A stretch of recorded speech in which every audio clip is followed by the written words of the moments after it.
Hello everyone. Today we have a new selection, countries that no longer exist.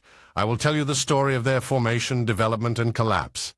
Abisinia, also known as the Ethiopian Empire, began in 1270 AD and lasted until 1974 when the monarchy was overthrown in a military coup by Marxist rebels. During its long reign, the Ethiopian Empire enjoyed centuries of prosperity, despite facing an Ottoman invasion in the 16th century. With the help of the Portuguese, they were able to protect their kingdom and keep it under Christian rule.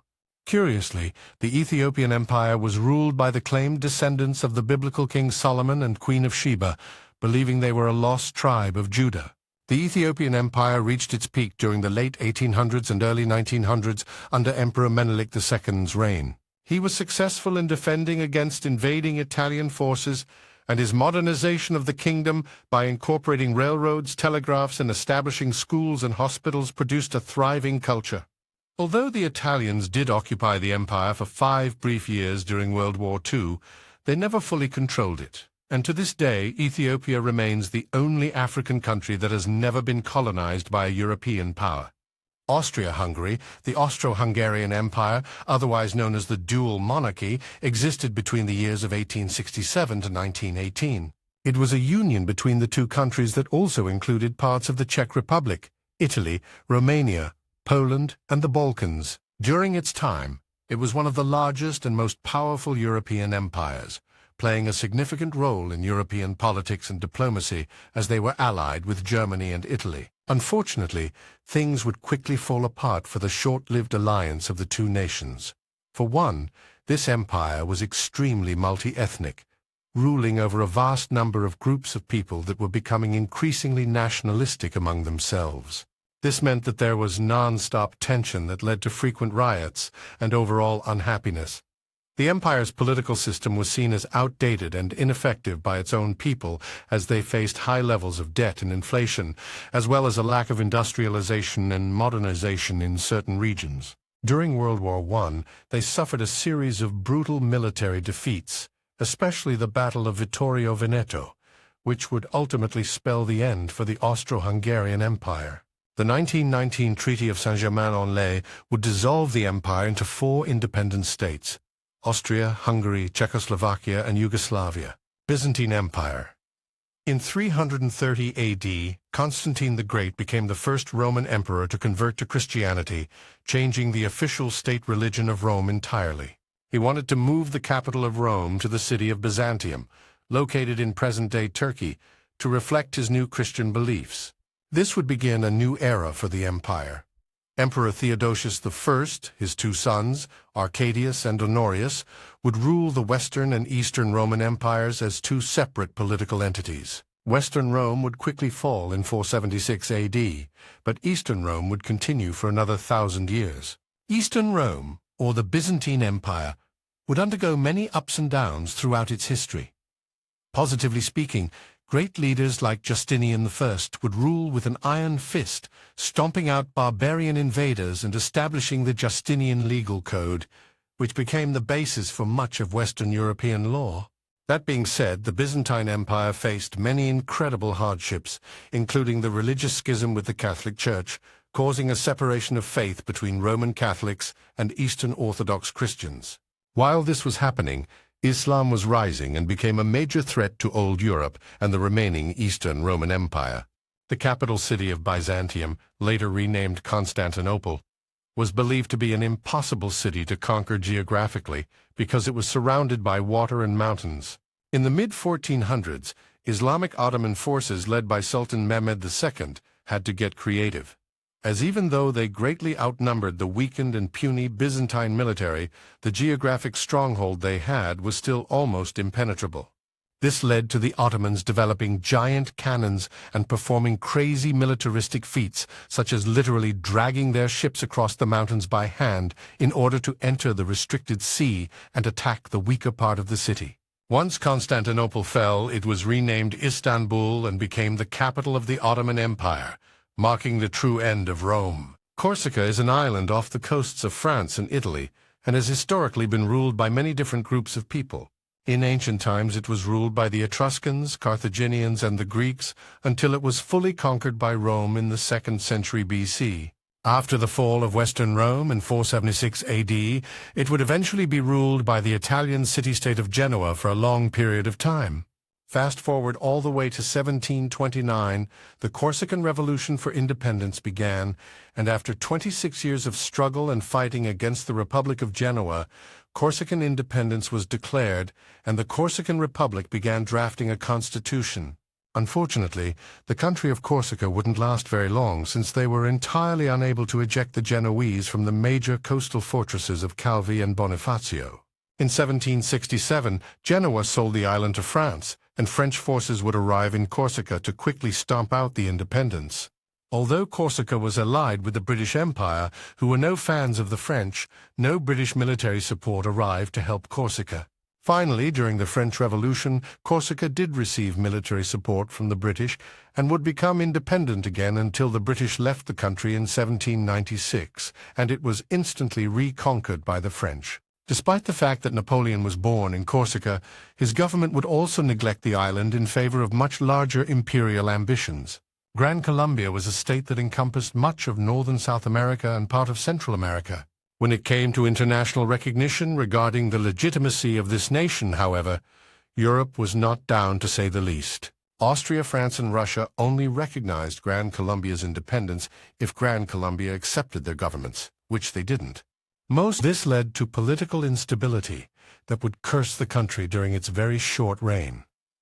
In 1831, Gran Colombia was dissolved into the states of New Granada, Ecuador, and Venezuela, with Panama later separating from Colombia in 1903. The Confederate States of America, the Confederacy, was a group of 11 states in the United States that split from the Union and declared their independence in response to the suspicion that Abraham Lincoln was going to abolish the slavery of African Americans. Slavery was something that the Confederacy considered vital to their economy, and they figured without it that their way of life would be destroyed.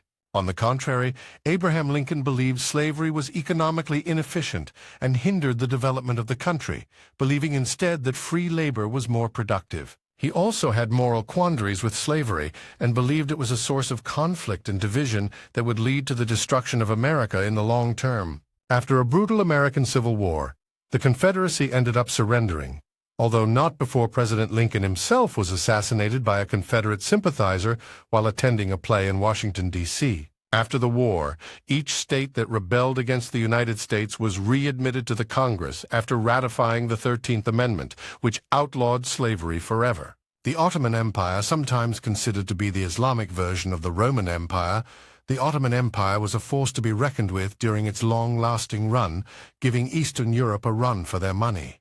To put it simply, the Ottoman Empire was known for its incredible military strength. As mentioned earlier, their conquest of Constantinople and the destruction of Eastern Rome has been heavily studied by historians, leaving many baffled at how they pulled it off. Their thirst for blood didn't end in modern-day Turkey, as at their peak they controlled Greece, the Balkans, Ukraine, and parts of Hungary. Their military was known for its early use of gunpowder weapons, including cannons and muskets, and their soldiers were heavily trained and disciplined. Unfortunately, after the European Renaissance and the Industrial Revolution, it became very difficult for the Ottomans to compete with Europe. The 1683 Battle of Vienna was also a devastating blow for the Ottomans. After this battle, they would slowly lose control of European land. Greece became independent in 1830, and in 1878 the Congress of Berlin declared Romania, Serbia, and Bulgaria independent of Ottoman rule. World War I would be the final nail in the coffin for the empire. The Ottomans joined the global conflict fighting for the side of Germany and the Central Powers, but would be defeated in 1918. 4 years later, the Ottoman Empire ended and the Republic of Turkey began, where efforts to secularize and westernize the country immediately took place. Prussia, established in 1701, the Kingdom of Prussia played a significant role in the unification of Germany during the 19th century. Prussia was known for its highly disciplined and professional army, being one of the most powerful in Europe.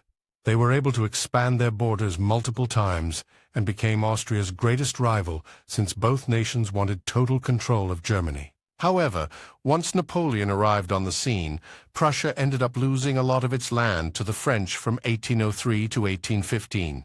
At the same time, however, they were winning against Austria and did become the dominant power in Germany. In 1870, Prussia, being led by Otto von Bismarck, controlled the now unified Germany and would go to war with France once again. But as this conflict would play out, Prussia would slowly begin to lose their identity as they were becoming increasingly more German. Eventually, in 1947, after World War II, Prussia was dissolved with its land being divided between the Soviet Union and Poland. Taiwan is an island off the east coast of China that has a very long and complicated history, and its story is still currently being written. Prior to the 1600s, Taiwan was self-governing. However, there was never any central ruling authority. The Netherlands seized control of the island for about 40 years during the mid-1600s. But after that, the country became independent again for 2 more decades until China would gain control of Taiwan in the late 1600s. They ruled Taiwan for 2 centuries until Japan acquired the island in 1895, declaring it a Japanese colony. After World War II, Taiwan was returned to nationalist Chinese control. 4 years later, while Taiwan was undergoing a communist takeover, nationalist Chinese forces fled to Taiwan, resulting in a separation between Taiwan and China. Ever since then, Communist China has claimed jurisdiction over Taiwan, but in the 1900s, Taiwan's government denied this claim. To this day, China maintains that they control Taiwan, stating a one-China policy that asserts that there is only one sovereign state under the name of China, which includes both the mainland and Taiwan. Very few countries internationally disagree with China, and even support for an independent Taiwan within the island itself is mixed. A Taiwanese Public Opinion Foundation poll conducted in June 2020 found that 54% of respondents supported independence, 23.4% preferred maintaining the status quo, and 12.5% supported unification with China, while 10% reported they had no opinion on the matter. China itself has not ruled out using lethal force to destroy Taiwanese nationalists, causing many around the globe to worry about what the implications of this violence would lead to globally. Texas, of all the states in the United States, one could argue that Texas has the richest history, as it's been part of 6 countries in its lifetime. Texas was once a part of Spain, France, Mexico, its own country, the Confederacy, and currently the United States. After Napoleon had crushed Spain during his conquest of Europe, unrest and many Spanish colonies overseas skyrocketed, and Mexico was quick to seize the opportunities and establish its independence. Originally, Mexico was much larger than it is today, as it owned many now present-day states in the U.S., including Texas. After Mexico separated from Spain, it wouldn't be a full 16 years later before Texas split from Mexico for a variety of reasons. For one, Mexico's government had become increasingly centralized, abolishing their constitution of 1824 that gave states more freedom within Mexico in favor of a new constitution that gave the federal government more power. Texas was also culturally American, with many of these settlers coming from Southern American states who established lives in Texas due to its rich land and promising history. They enjoyed Southern American laws, including slavery, which was illegal in Mexico. It was only a matter of time before a war would take place, and after a fierce 6 months, Texan forces led by Sam Houston defeated Mexico's General Santa Anna, forcing him to sign a treaty recognizing Texas as an independent nation. 1 decade later, Texas joined the United States, immediately thrusting the U.S. into a war with Mexico, which they would also win. Tibet rests in the southeastern corner of China. After the Qing dynasty of China fell in 1912 and the Republic of China formed, the region of Tibet, led by the Dalai Lama, immediately declared independence, stating that they were only loyal to the Qing dynasty and that without it they would be independently ruled. However, most countries around the world refused to recognize Tibet as an independent nation. This era of Tibetan independence would last until 1951, when a now fully unified communist China instantly annexed the nation. Today, Tenzin Gyatso, the current Dalai Lama, no longer calls for Tibetan independence, although one wonders if he genuinely has this opinion, or if he just doesn't want to upset the Chinese government. Whether or not there is still strong nationalistic leaning in Tibet remains unknown. The USSR. Russia is the largest country in the world, but not so long ago, it was much larger. The USSR was a socialist state, and was the first country to be based on Marxist socialism, existing for almost 70 years, and becoming a cold competitor with the United States. During the Russian Civil War in 1917, the Bolsheviks led by Vladimir Lenin would emerge victorious and establish the Soviet Union. After Lenin died in 1924, Joseph Stalin would take power, enforcing a strict collectivization of the agricultural sector, meaning that land and livestock owners were forced to give up what they owned. Hundreds of thousands of them were rounded up and executed in Russia's infamous gulags. It's estimated that Joseph Stalin was responsible for 20 million or more deaths due to his ruthless executions of any perceived political enemies, the famines that resulted from his destruction of agriculture, and his deportation of minorities and suppression of religious groups. The USSR would enter a Cold War with the United States as they competed for economic power, while also constantly preparing for a total nuclear war, which left many Americans believing that the end of the world was soon. Although this never took place, instead America and the Soviets competed for things like scientific victories such as the infamous space race. The Soviets were the first to launch a satellite and then later a human being into space, while Americans were the first to put a man on the moon. Eventually, communist fatigue would catch up with the nation, as Soviet citizens often did not have food or clothing and suffered under poor living conditions. In the 1980s, the United States isolated the Soviet economy from the rest of the world by helping drive oil prices to their lowest levels in decades, causing the Soviet Union's oil and gas revenue to drop dramatically, all while at the same time they were losing political relevance in Eastern Europe.